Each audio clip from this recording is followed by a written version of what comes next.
spent a lot of nights in the bush and I never heard a sound like this. It sounded like screaming and a roar. There's a little diesel heater. Chateau La Indie Woods.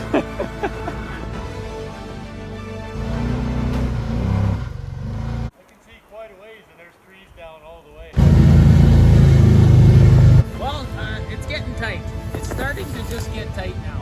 I think we're gonna have to get Little Mac out on this one.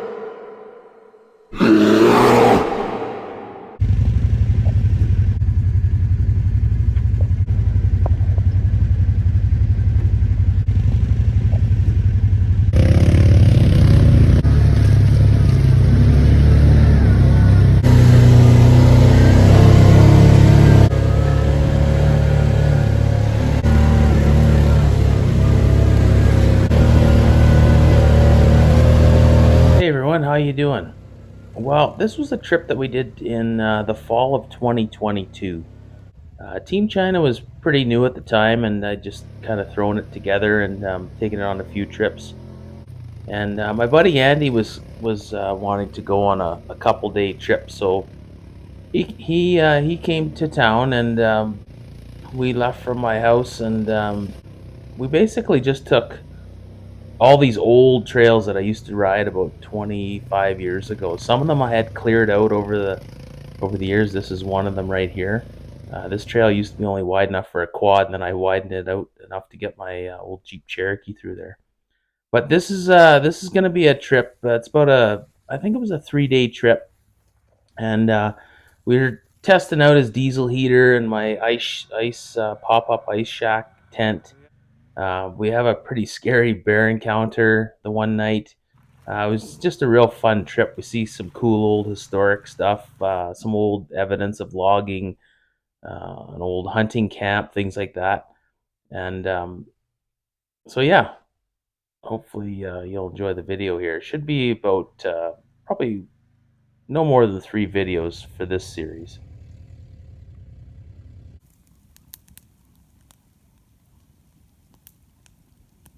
What? They are going crazy. I don't know if that's wolves or coyotes. I can't tell. Look at that. Anyway, this has been just a heck of a night. All we did was leave home. Ran into some cops. Turned out I knew the cops. Then we heard a quad, and then we didn't know. We were out in the middle of nowhere. We didn't know who it was here. And turns out it's somebody I know. So they stopped and they sat around the fire for quite a while. And then Andy here, he's got his little diesel heater over here. He had that going for a bit. We heard something over here yipping and yapping. We thought it was a cow elk, and now I hear something moving over here. Nobody's ever really camped here. Anyways, it's just unbelievable, awesome night. If there's zero wind, here's my little clearing. I just trimmed the trees back up a little bit here. It actually looks a lot nice and neat now. I just trimmed them up a bit. I left as much branch as I could for overhang. I'm gonna put my cot right here. And there's Andy's tent. He's got that. He's got her all plumbed in. Put some heat in there at the diesel heater. I don't think he'll need it tonight. Here's his Teryx4.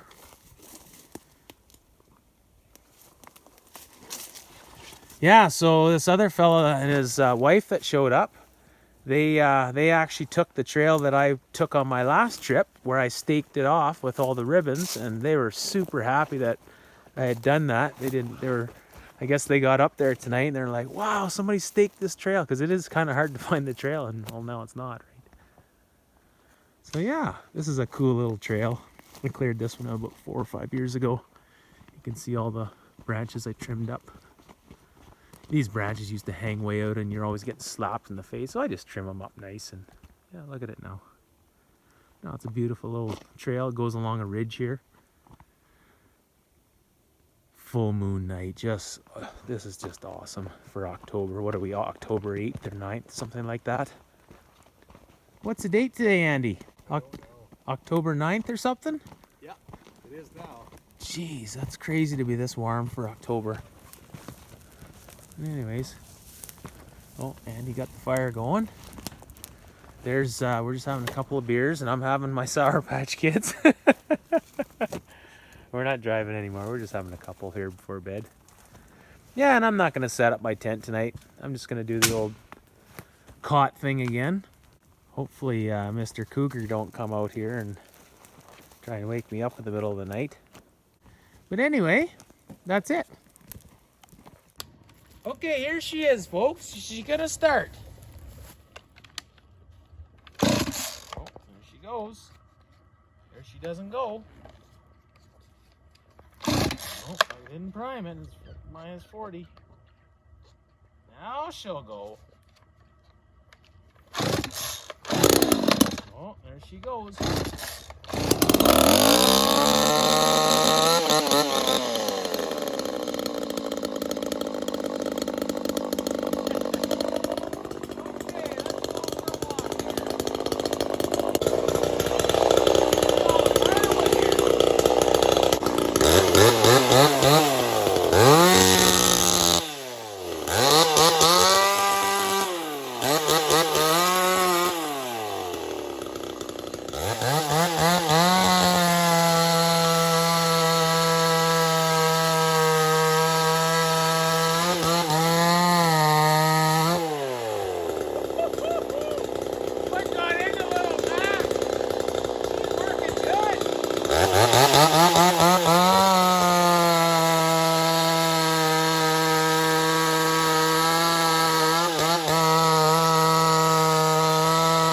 So Little Mac is actually a early 2000s McCulloch chainsaw that they were a plastic saw. They were kind of known as like a junk saw. And anyway, when I first got into chainsaws, this is the first and well, actually really only chainsaw that I've actually ported and modified. I just used it as an experiment.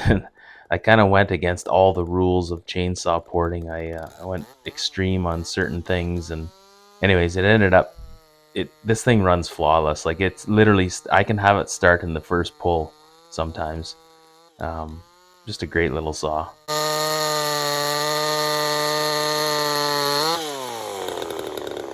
So I think part of getting firewood so late was partly because, well, we needed it for the campfire, and also just because we definitely kept hearing a noise in the bush.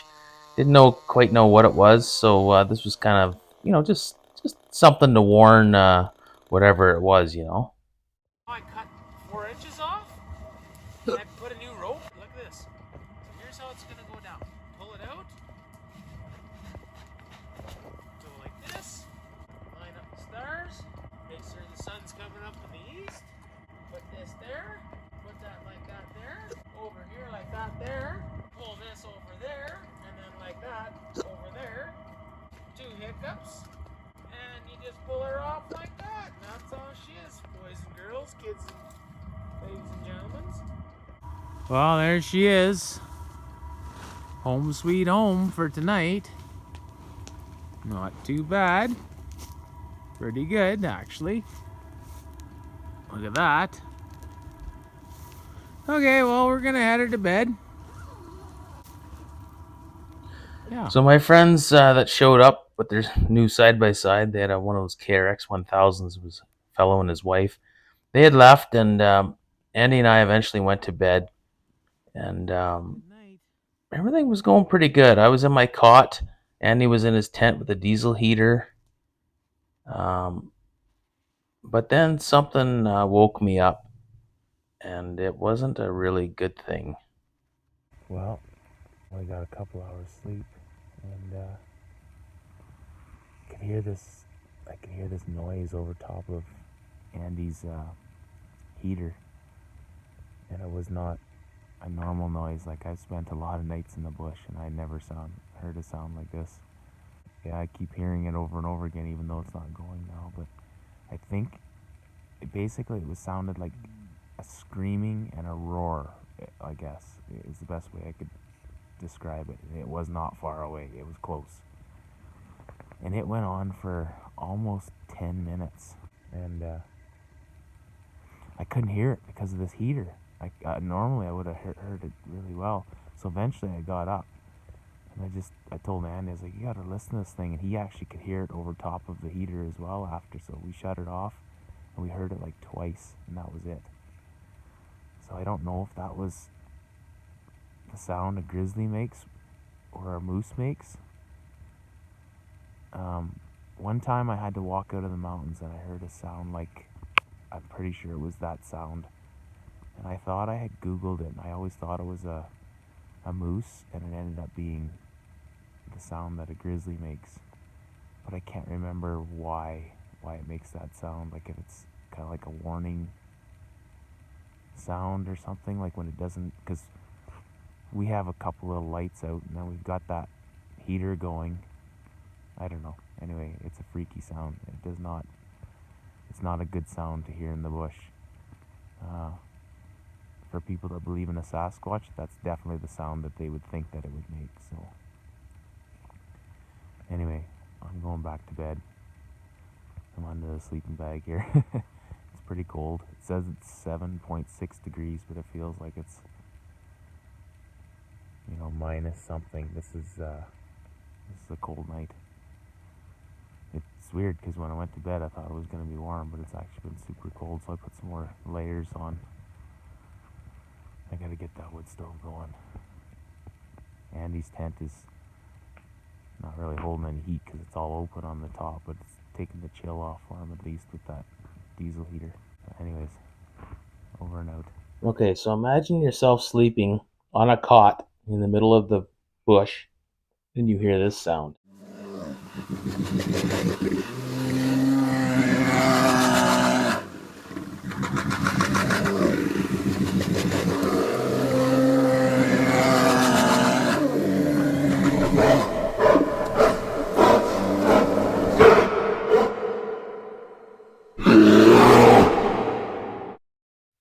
So Andy shut his diesel heater off. It took a couple minutes for it to wind down, and we heard it 2 more times, and then like this thing was close, man. So I got out Little Mac, because I mean all I had was a 22 Ruger and some expired bear spray, and Andy's was even more expired than mine was. So I fired up Little Mac, and it's a pretty loud little saw, and I revved it to the moon, and that shut that bear right up. But I didn't know what it was at the time. Super freaky sound to hear out in the bush. Okay, so that definitely goes down as one of the freakiest nights that I've ever spent in the bush. It was probably a grizzly bear that rolled up on our camp and then noticed that we were there, and it was kind of giving us the warning cry to go away. And all I had was a little 22 Ruger, and then we had expired bear spray, both of us, Andy and I, so it wasn't going to do much to a grizzly bear that's chasing after us. But this sound was echoing as well. Definitely would have been a video that would have went viral had I actually got it on camera. I can't even believe I didn't get a little bit of it on there, but anyway, you'll just have to take my word for it. But definitely a freaky sound, and not something you want to hear when you're out in the middle of the woods, right? But it goes to show you that we're not the only ones kind of hanging out there. Well, forgot the spatula, forgot the fork, I forgot my cup, but I remembered my side-by-side. Yeah. This is today's cup. I had my hash browns in there. Works good for the old coffee. Cheers. What a beauty day. They going under that pipeline probably, eh? Maybe. Well, found a birch tree back there, so we bucked it up. I thought it was good and a bit dead there, but like all birch there, it never seems to be too dead. So I just put a little slice in the bark there. Old timer showed me that. And it's supposed to help them dry out a little faster, and then the bark peels off, and you can see the bark's already peeling there. Okay, well, our fire's out. We drowned it right out. There's no way it's gonna fire back up. We stirred it up. Always clean up your camp good. And we cleaned her up spotless. Even picked up an extra can. She's all good for the next person.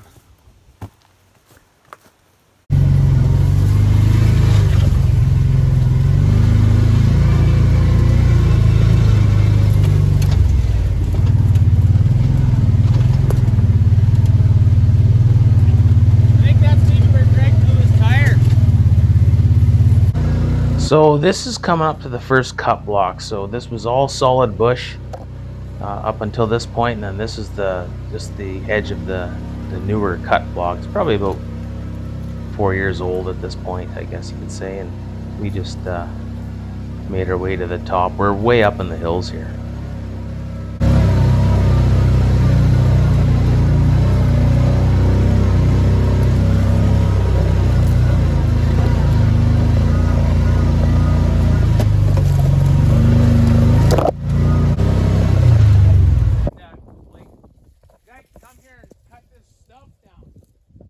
So this is said to be the oldest trail in all the land, like around Hinton, the town I live in.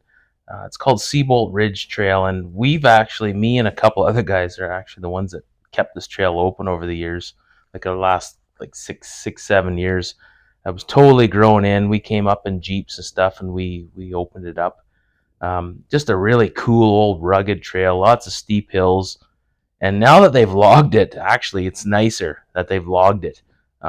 The loggers came in, they did their thing, they didn't wreck our trail or nothing. It's just a nice balance between the old growth forest and then these open areas where they logged. Well, Andy wants to go home. He don't like this. He says it's this is no good. Like it's a boring trail. I mean, it's flat as a pancake. There's no obstacles, there's no views whatsoever. Well, I guess we're gonna cut this trip short. We gotta go home, Andy. Plus his Teryx is breaking down every 5 minutes. Yeah, pretty good. Pretty good. Pretty good for October 9th or 10th or whatever day it is. There's the airport over there somewhere. I think right in there. I think that's the airport. We camped up in the spot up there for about 6 months, halfway to the airport one time. Well, we ended up taking some birch with us, and he's got it in the back here. Oh, the old Teryx4 has got lots of room. Beverly Hillbillies Part 2. Yeah.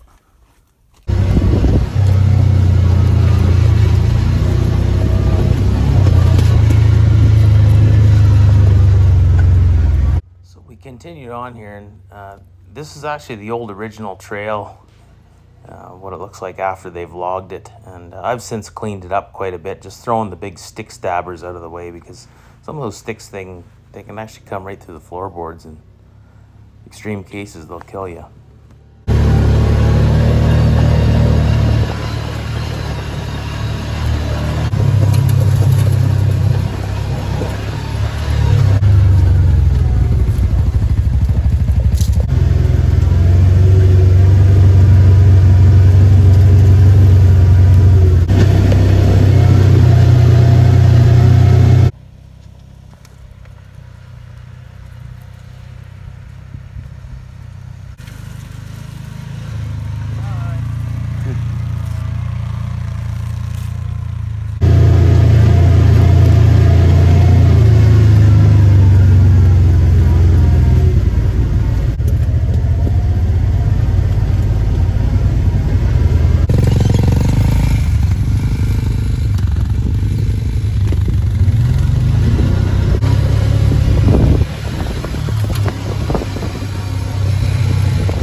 So now we're in the cut block, and you can see some of the trees have grown up there. The poplars grow really fast.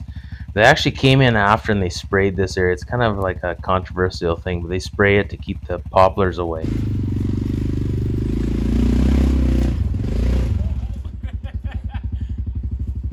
I always get screwed up on this one.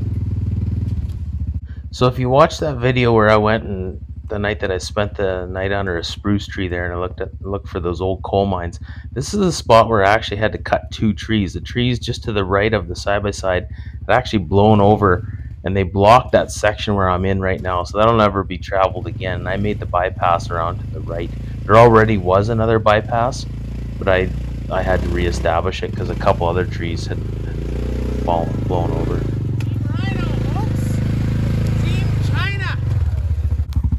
This little spot used to always get me screwed up where it wants to roll right here. So Andy and I stopped and we kicked it down like the bucket brigade, but we were just kicking dirt down. He'd kick it to me and I'd kick it in that hole. So now your back left tire won't drop in this hole like as far, and people will just be able to go up here without rolling it. That's the idea anyways.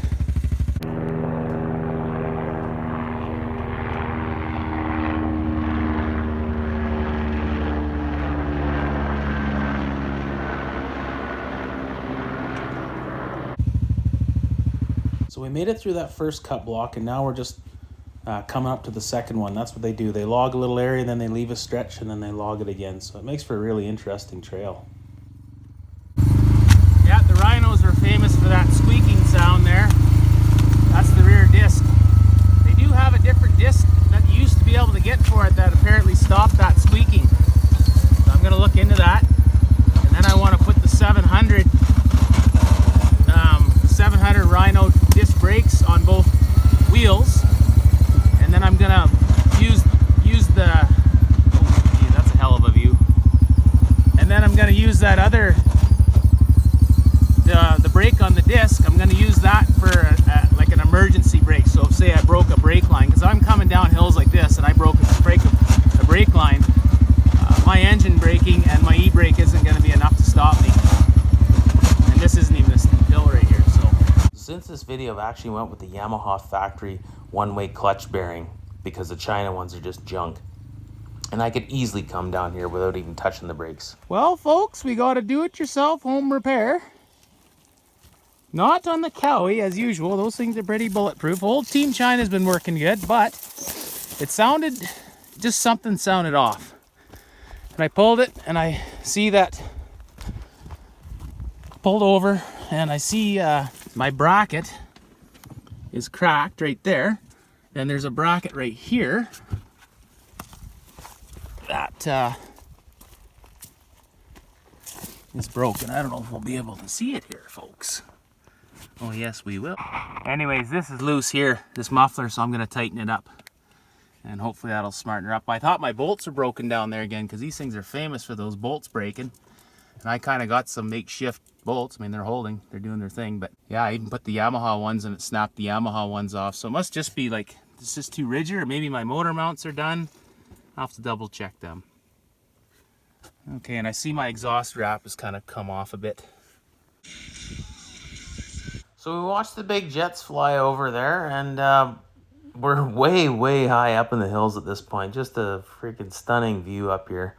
And you can actually see some of the spots where I put the stakes in the ground. And when those friends of mine had showed up at our camp there the other night before this, Buddy was hugging me. He was so happy. He's so happy that I actually marked out and cleared the trail, because this is a trail that hasn't been, you haven't been able to travel this trail for a lot of years, right? So, but just a beautiful area up in here. Well, Andy and I were just having a grand old time, and you can see we were clowning around a bit here. Hold on, let me call in a moose while I'm here.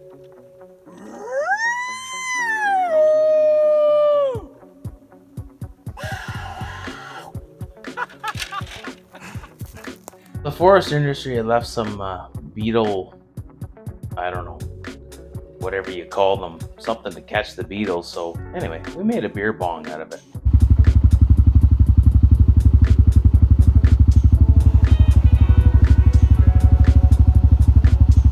So you can see we're still in the cut block here, and this is actually an old, really old, used to be a really popular trail, and then it just kind of got grown in, and Nobody was riding it for a while, but this section of trail here where we're about to come to, I made a camp right around the corner here, and you'll see some upcoming videos where I actually sleep along the creek here.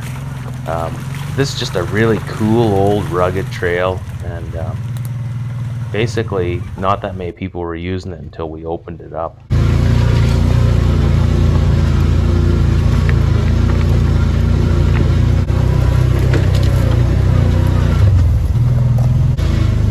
So if you watch that video, I think it's called I Slept in a 73-year-old Abandoned Cabin.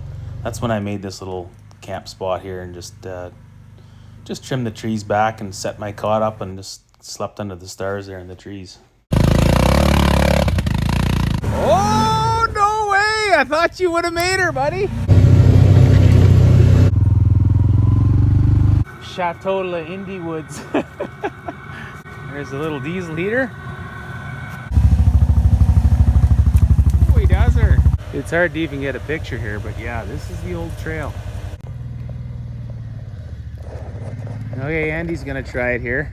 Follow me, Andy. I know the way. Well, it's getting tight.